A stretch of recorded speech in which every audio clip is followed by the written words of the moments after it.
आज मी जी आमटी बनवली आहे ना, त्याला पुंगळीची आमटी असं म्हणतात. मराठवाड्यातला हा फार फेमस पदार्थ आहे. साधारण पाटवड्यांसारखा लागतो, पण चव म्हणलात ना तर अगदी अप्रतिम. एवढी सुंदर होते ना की तुम्ही परत परत बनवून खाल. आता त्याचं जे वाटण बनवायचं आहे ना, त्यासाठी मी कांदा इथे थोडासा फोडून घेतला आहे आणि मग आपली पापड भाजण्याची जाळी असते ना, त्या जाळीवरती 2 कांदे आणि थोडासा खोबऱ्याचा एक तुकडा असा मी भाजून घेणार आहे. छान व्यवस्थित भाजून घ्यायचा, कारण की कांदा आणि खोबऱ्याचा तुकडा जेवढा छान भाजला जाईल ना, तेवढं ते छान अशी त्याची वाटणाची चव येते. आणि कांदा काय करायचं, भाजताना फोडून घ्यायचं, म्हणजे आतपर्यंत छान असा भाजला जातो. खोबरंही असं हलवून हलवून भाजून घ्यायचं. भाजून झालं की खोबऱ्याचे तुकडे काढून मिक्सरमध्ये घालायचे, कारण की ते एकदम जास्त असं पटकन बारीक होत नाही. त्यामुळे हातानेच मी इथे तुकडे केलेत आणि मिक्सरमध्ये ठेवते आहे. खोबरं घालून झाल्यानंतर मग ह्याच्यामध्ये आपण जे कांदे भाजून घेतलेले आहेत खोबऱ्याच्या बरोबर, ते घालून घेतले. त्याची सालं वरची काढून घेतली आणि हे कांदे असे तोडून ते घालून घेतले. इथे मिक्सरचं माझं छोटं भांडं आहे, त्यामुळे मी इथे तोडून घेतलेत. आणि ह्याच्यावरती थोड्याशा, म्हणजे आता ह्या छोट्या छोट्या पाकळ्या आहेत लसणीच्या, त्यामुळे मी 15-20 पाकळ्या घातलेल्या आहेत. तुमच्याकडे मोठ्या असतील तर तुम्ही 8-10 पाकळ्या घालू शकता. नंतर एक 7-8 तुकडे मी आल्याचे घातलेले आहेत. आल्याने पण खूप छान असा स्वाद येतो. इथे मी कोथिंबीर घालणार नाही, का की कोथिंबीरने थोडासा कलर चेंज होतो. त्यामुळे कोथिंबीर न घालता थोडंसं पाणी घालून छान अशी पेस्ट मिक्सरला करून घ्यायची. पाणी घातल्यानंतर छान पेस्ट होते. हे बघा, अशा पद्धतीने छान अशी पेस्ट तयार करून घ्यायची, एकदम स्मूथ अशी. खूप जास्त पाणी घालायचं नाही, पातळही करायचं नाही फार आपल्याला. आता हे झाल्यानंतर ज्या पोंगळ्या तयार करतात ना, त्यासाठी काय करायचं, इथं मी 2 वाट्या डाळीचं पीठ घेतलेलं आहे. बाकी दुसरं कुठलंही पीठ इथे वापरायचं नाही, डाळीचं पीठच वापरायचं. ते 2 वाट्या घेतलेलं आहे. त्याच्यावरती आपण चवीप्रमाणे मीठ घालून घ्यायचं. मीठ घालून झालं ना की थोडं तिखट घालून घ्यायचं. लाल तिखट साधारण मी इथे 1-1.5 चमचा लाल तिखट घातलेलं आहे. आता लाल तिखट घालून झाल्यानंतर छान ते मिक्स करून घ्यायचं. बाकी काहीही याच्यामध्ये घालायचं नाही, फक्त मीठ आणि तिखट घालून घेतलं मी. तुम्हाला हवी असेल तर तुम्ही हळद घालू शकता, पण हळदीची गरज पडत नाही. छान कलर येतो ज्यावेळेला आपण ते आमटी बनवतो ना त्यावेळेला. आता थोडं थोडं पाणी घालून हे आपल्याला मिक्स करून घ्यायचं आहे. ह्याचा आपल्याला गोळा मळून घ्यायचा आहे. खूप चिकट होतो ते, कारण की डाळीचं पीठ आहे त्यामुळे चिकट होतो हात, पण आपल्याला व्यवस्थित असा गोळा मळून घ्यायचा आहे याचा. त्यामुळे काय करायचं, थोडं थोडं पाणी घालायचं. चिकट असल्यामुळे अंदाज येत नाही ना, त्यामुळे. आता थोडं थोडं पाणी घालून हे मळल्यानंतर ना शेवटी आपल्याला तेलही बरंच लावायचं आहे. आता इथे ही बनवण्याची पद्धत खूप सोपी आहे आणि कसं आहे ना, खूप खूप अशी वेगळ्या पद्धतीची एक छानशी भाजी तयार होते. आम्ही ही तुम्ही भाजी म्हणूनही खाऊ शकता आणि आमटी म्हणूनही भातावरती घेऊ शकता. इतकं अप्रतिम अशी चविष्ट भाजी तयार होते. आता हे बघा, आता इथे थोडंसं मळून झाल्यानंतर आता आपल्याला हे चिकटपणा काढण्यासाठी मी हातावरच थोडंसं तेल ओतून घेते आहे, म्हणजे हाताला चिकटलेलं तेलही निघून पीठही निघून जाईल आणि खालच्या पिठालाही छान तेल लागेल. हे बघा, आता तेल लावलं ना की चिकटणं थोडं कमी होऊन जातं. असं छान व्यवस्थित मळून घ्यायचं. जेवढं आपल्याला घट्ट मळता येईल ना तेवढं घट्ट मळून घ्यायचं.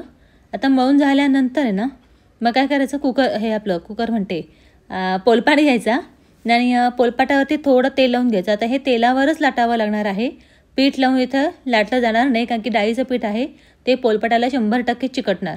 त्यामुळे इथे तेलच लावायचं, पिठावरती लाटायचा प्रयत्न करायचा नाही. आता छान व्यवस्थित असं लाटून घ्यायचं. हे बघा, मी लाटते नाही, हे बघा तरीसुद्धा चिकटच येते, पण तरी आपण हे अल्लादपणे लाटून घ्यायचं, एकदम जोर असं लावून लाटायचं नाही. हे बघा, असं छान. आता ह्याला काही गोलाकारच यायला पाहिजे असं काही नाही, कारण की आपल्या शेवटी पोंगळ्याच तयार करायच्या आहेत, पोळ्या तयार करायच्या नाही आहेत की ते गोलच आली पाहिजे. आता ह्याच्यावरती जो तयार केलेला मसाला आहे ना, तो असा छान सगळीकडे लावून घ्यायचा व्यवस्थित. मसाला लावून झाला ना की थोडंसं खोबरं किसून ठेवायचं आणि ते खोबरं ह्याच्यामध्ये घालायचं. ज्यावेळेला भाजी बनवतो ना त्यावेळेला त्या पोंगळीमधून ते खोबरं आणि मसाल्याचा स्वाद एवढा अप्रतिम येतो ना, खूप सुंदर लागतो. त्यामुळे आता मी मसाला लावून घेतलेला आहे, याच्यावरून हे असं खोबरं बिरबिरवून घेते आहे, म्हणजे कसं सगळीकडे छान असं पसरवून घ्यायचं खोबरं पसरवून झालं ना की मग आपल्याकडे फिरकी असते ना शंकरपाळ्यांची, करंज्यांची आपण फिरकी असते, त्या फिरकीने किंवा मग आपण पिझ्झा कटर असतं ना, त्या पिझ्झा कटरने हे असं कट करून घ्यायचं. जसं आपण शंकरपाळ्या करतो ना तसं असं लाईन पाडून घ्यायच्या. याला आपण सुरळीच्या वड्या करतो ना, अगदी सेम ती पद्धत. सुरळीच्या वड्या आपण कसं गोल करून घेतो, सेम आपल्याला तशाच ह्या पोंगळ्या गोल करून घ्यायच्या आहेत. चिकटतं पीठ थोडंसं, त्यामुळे हे पाडायला पण थोडा त्रास होतो. पण हे बघा, आपण तेल लावलेलं असल्यामुळे आहे ना, व्यवस्थित असं सगळं निघते. हे बघा तुम्ही बघू शकता. व्यवस्थित तेल लावलेलं असल्यामुळे काही ते फार असं चिकटत नाही. असं दोन्ही बाजूनी मग घेतल्यानंतर पॅक करून घ्यायचं. खोबरं आतमध्ये असं दाबून घ्यायचं.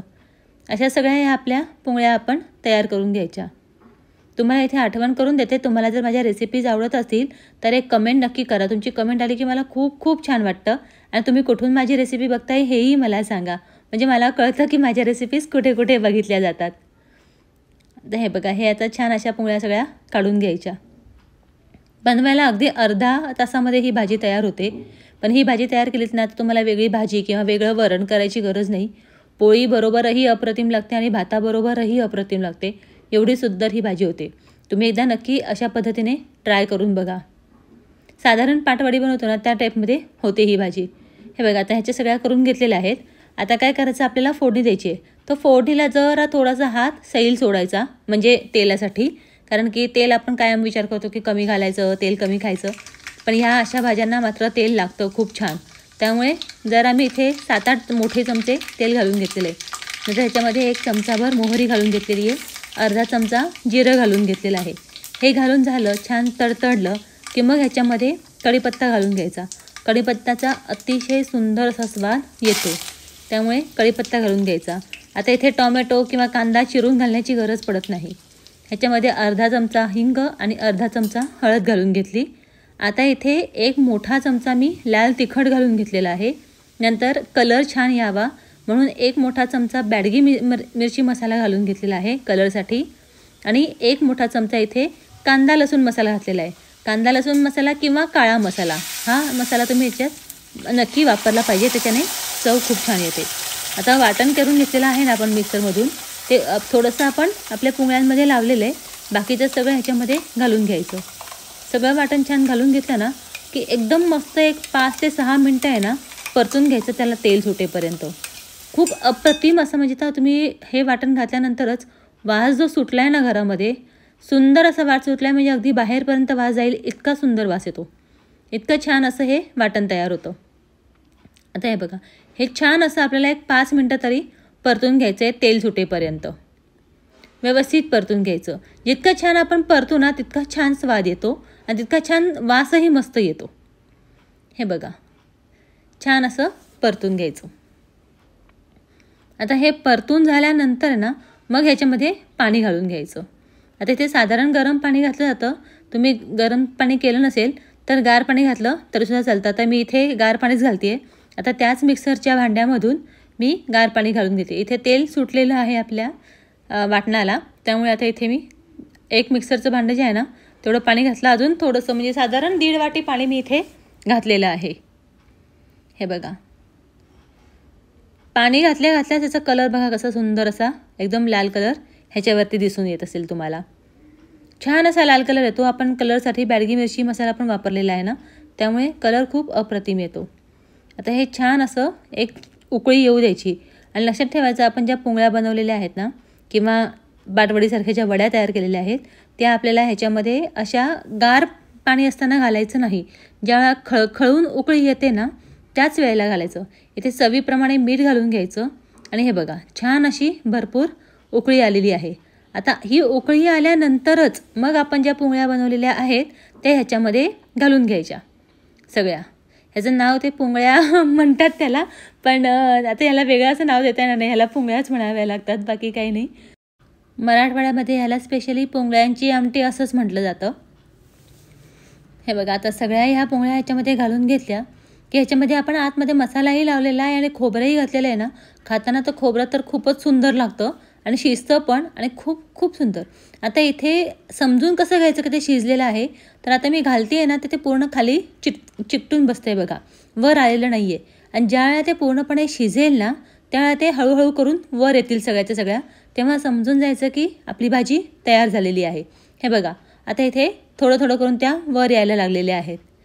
असं सगळ्या वर आल्या की समजून जायचं आपली भाजी तयार झाली आहे. हे बघा, आता इथे ही माझी भाजी तयार झालेली आहे. वेळ लागत नाही शिजायला, अगदी 5 मिनटात. मोठाच गॅस ठेवायचा, गॅस बारीक करायचा नाही, नाहीतर बारीक केलात की मग ती लवकर होणार नाही. अगदी शेवटी गॅस बंद करताना ह्याच्यावर कोथिंबीर घालून घ्यायची. कोथिंबीरचा स्वाद खूप सुंदर येतो, पण तो शेवटी घालायचा, नाही तर काय होतं कोथिंबीरीचा स्वाद मरून जातो जर का आपण आधी कोथिंबीर घातली आणि शिजवत ठेवली तर. आता मी गॅस बंद केला आहे आणि भाजी छान हलवून घेतलेली आहे. इथे भाजी तयार झाली आहे. ही भाजी भाकरीबरोबर अप्रतिम लागते, पोळीबरोबर छान लागते, भाताबरोबरही सुंदर लागते. तुम्ही एकदा नक्की ट्राय करा आणि तुमची भाजी कशी झाली हे मला कमेंट बॉक्समध्ये सांगायला विसरू नका. आणि हो, चॅनलला लाईक, शेअर आणि सबस्क्राईब करायला विसरू नका. मी अशा साध्या सोप्या रेसिपीज माझ्या चॅनलवर अपलोड करत असते. भेटू पुढच्या एखाद्या अशाच छानशा रेसिपीमध्ये. तोपर्यंत बाय, टेक केअर.